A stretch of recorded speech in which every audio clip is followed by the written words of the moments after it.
In the previous video, I summarized Professor Richard Swinburne's conception of God. God is in some sense a person who is essentially eternal, omnipotent, omniscient, and perfectly free. But the question remains, is there a God? To answer that question, we need to understand how we explain things, and what makes one explanation better than another. Swinburne uses the same criteria that scientists and historians use when putting forward a theory or explanation of what they observe. In this video, I'll summarize those criteria. Welcome, I'm Jordan, and this is The Analytic Christian, the channel that helps you explore Christian philosophy and theology.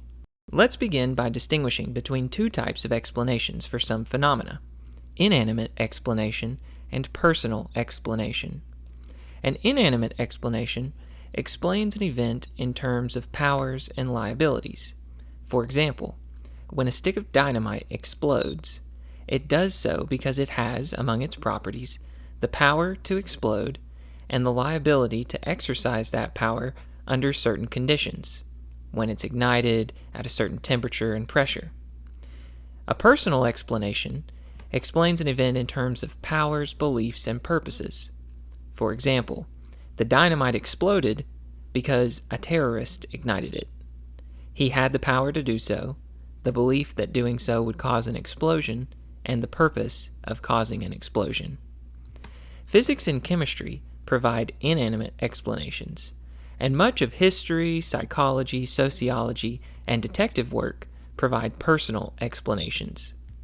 These two types of explanations differ with respect to generalizations or strict law-like patterns. When we observe inanimate objects, we find that similar kinds all have similar powers and similar liabilities to exercise those powers under different conditions. For example, water freezes at 0 degrees Celsius, and copper expands when heated.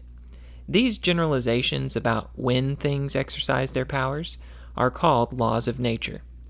Psychologists and sociologists haven't been nearly as successful at finding generalizations about which purposes human persons will probably form, though there certainly are some generalizations. What's interesting is that the factors involved in an explanation, whether inanimate or personal, can often themselves be explained in some deeper way. In the case of inanimate explanations, higher level laws are explained by lower level or more fundamental laws. For example, Kepler's laws can be explained by Newton's laws of motion, and Newton's laws of motion can be explained by Einstein's laws. In the case of personal explanations, some powers, purposes, and beliefs may be explained by other purposes and beliefs.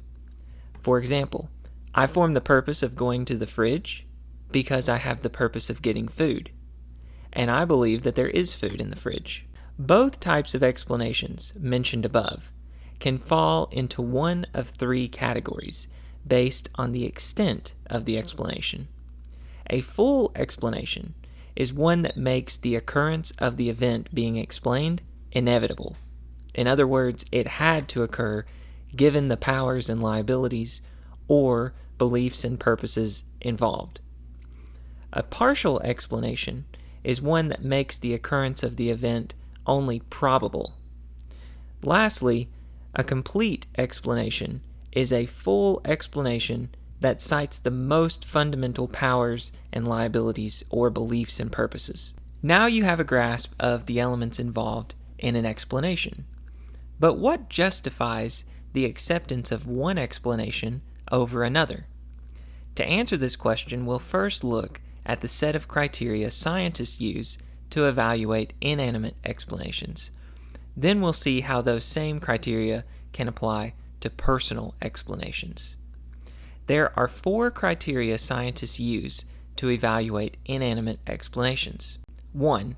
It leads us to expect a variety of events which we observe, and we don't observe an event we would not expect, given the truth of the explanation.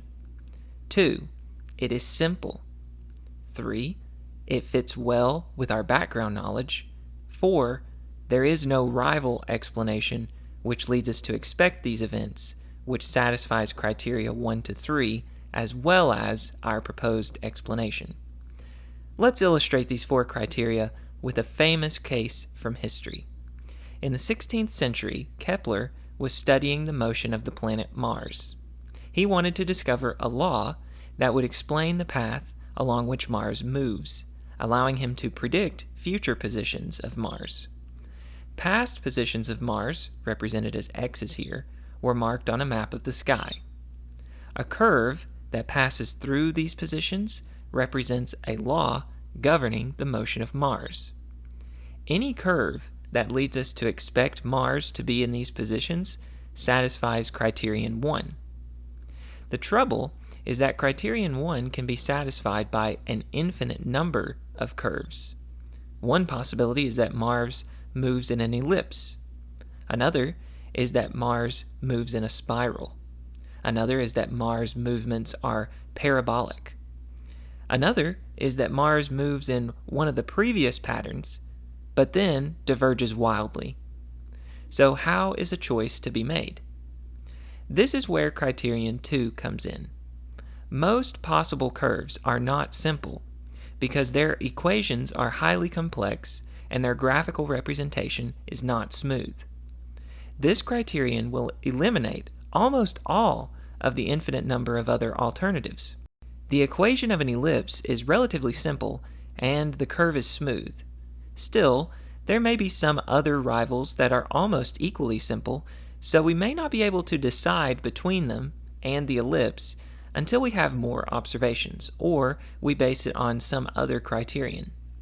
This is where criterion 3 comes in. The proposed law has to fit well with our background knowledge. By that, Swinburne means our knowledge of how things work in neighboring areas. For example, Kepler took into account his knowledge of how other planets behaved. Kepler found that an ellipse best fits the movements of other planets like Mercury, Venus, Jupiter, etc. There was no rival law that satisfied criterion 1 to 3 better, so criterion 4 was satisfied.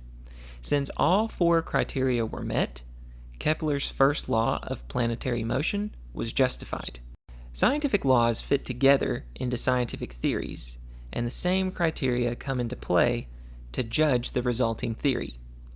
The simplicity of a theory will include its component laws fitting together well. Background knowledge will become irrelevant for a theory attempting to explain literally everything observed because there is no longer some neighboring field of inquiry to use as a comparison. Every field of inquiry is included in such a theory. So, criterion 3 will end up being reduced to criterion 2.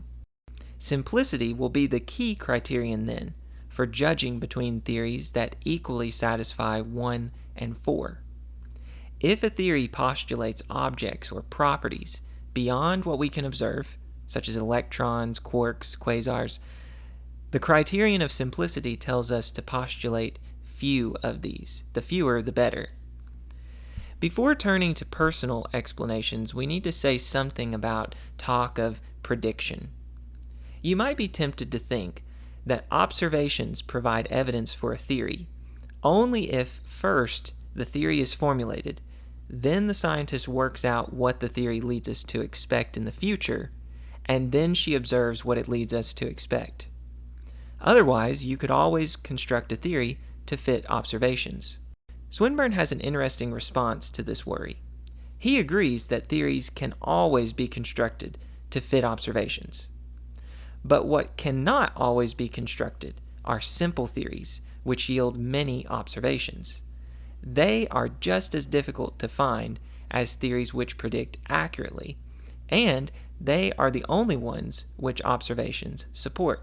This is important because it's often claimed that theism and fuller theological theories do not make predictions which can readily be tested. What Swinburne argues, and what the history of science shows, is that theories are well established if they lead us to expect observations, whether the observations are new ones or old ones. Now, the same 4 criteria can be applied to personal explanations.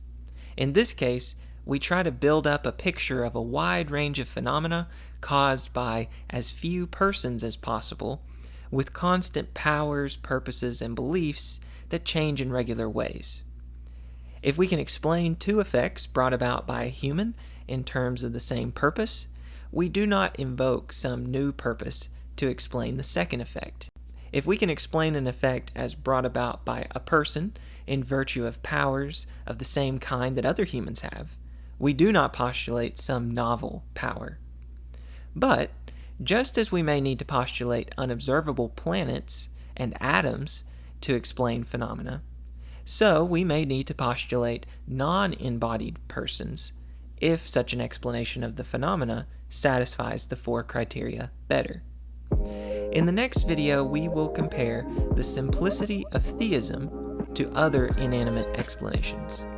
If you enjoyed this video, please give it a like and consider subscribing to the channel.